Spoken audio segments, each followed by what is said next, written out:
Bonjour, aujourd'hui on va s'intéresser à un langage un peu particulier. Un langage qu'on voit partout à la plage, mais que finalement assez peu de gens comprennent vraiment. Je parle bien sûr du langage des panneaux et des bouées.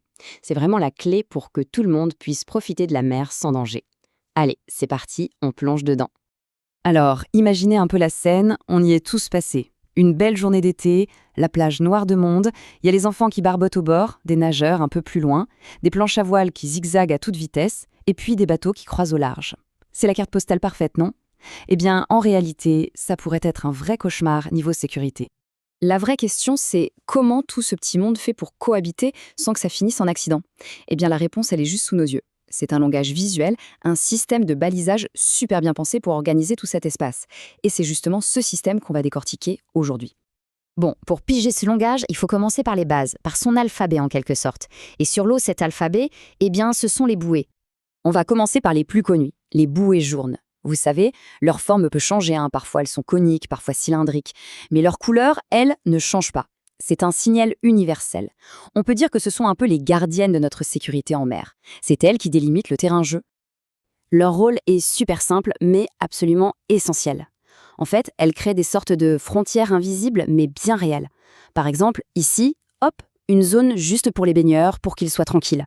Là, un couloir, un chenal, pour que les bateaux puissent entrer et sortir sans danger. Et puis, il y a aussi des zones où, attention, la vitesse est hyper contrôlée. Bref, chaque bouée, c'est une consigne claire. Ok, maintenant qu'on a vu les briques de base, voyons un peu comment tout ça s'assemble pour créer une vraie structure, une sorte d'architecture de la sécurité sur l'eau. Quand on regarde cette carte, ça devient tout de suite limpide. Ces points jaunes, ils ne sont pas du tout jetés là au hasard. Non, non. Ils forment des lignes bien précises qui dessinent une véritable carte sur l'eau. C'est un peu comme un code de la route marin qui sépare les nageurs des bateaux et les zones où on peut aller vite de celles où il faut ralentir. Et là, il y a un chiffre, un seul, mais il est super important à retenir, 300 mètres. C'est la largeur de cette bande le long de la côte, la zone où il y a le plus de monde, où toutes les activités se mélangent. Donc logiquement, c'est là que les règles sont les plus strictes. L'objectif, c'est de protéger un maximum de personnes. À l'intérieur de cette fameuse zone des 300 mètres, le maître mot, c'est la cohabitation. Pour que tout le monde, les nageurs, les paddles, les planches à voile, les petits bateaux, puissent partager cet espace sans se rentrer dedans, il y a une règle d'or. Une règle qui s'applique à tout ce qui a un moteur, maîtriser sa vitesse. Et cette limite, elle est fixée à 5 nœuds. Alors 5 nœuds, pour se donner une idée, c'est un peu moins de 10 km/h. En gros, c'est à peine plus vite qu'une marche rapide. C'est très lent, mais c'est fait exprès.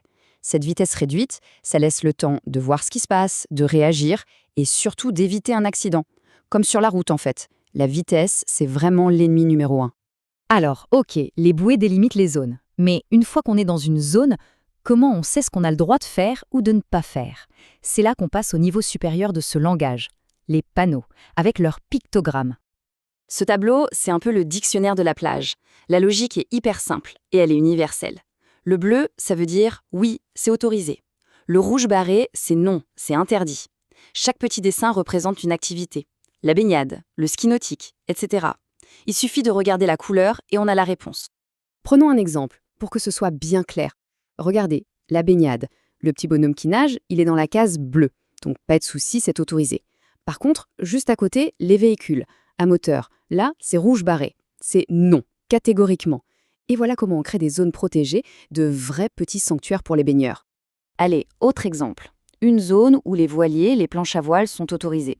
Ces activités, ça a besoin d'un peu d'espace, c'est sûr, mais leur vitesse reste assez modérée. Du coup, ça paraît logique d'y interdire le ski nautique, qui lui est beaucoup plus rapide, beaucoup plus imprévisible. Le principe, il est tout bête. On évite de mélanger des activités qui n'ont rien à voir en termes de vitesse et de trajectoire. Finalement, on voit bien que chaque panneau vient sculpter, modeler l'espace marin. Un panneau sport, par exemple, va ouvrir la porte à pas mal d'activités de plaisance. Mais un panneau bassin de vitesse, lui, va être plus précis, ok pour les bateaux à moteur, mais attention, pas plus que nos fameux 5 nœuds. Chaque signe ajoute un niveau de détail, une règle de plus, pour que le tout soit parfaitement cohérent et surtout sûr. Et au bout du compte, ce qui pouvait passer pour un tas de règles un peu arbitraires, c'est en fait un langage visuel d'une logique implacable. Une fois qu'on a les clés de lecture, le chaos apparent de la plage se transforme en un ballet super bien organisé, où chacun a sa place et connaît les règles du jeu. Et tout ça pour la sécurité de tout le monde. Et ça nous amène à une question un peu plus large. Ce système de balisage, il rend les règles de sécurité visibles sur l'eau. Mais combien d'autres systèmes comme celui-ci, souvent invisibles, organisent notre monde au quotidien juste pour nous protéger? La prochaine fois que vous prenez les transports en commun, ou même en faisant vos courses, essayez d'y penser. On est entouré de règles invisibles qui assurent notre sécurité. C'est assez fascinant, non?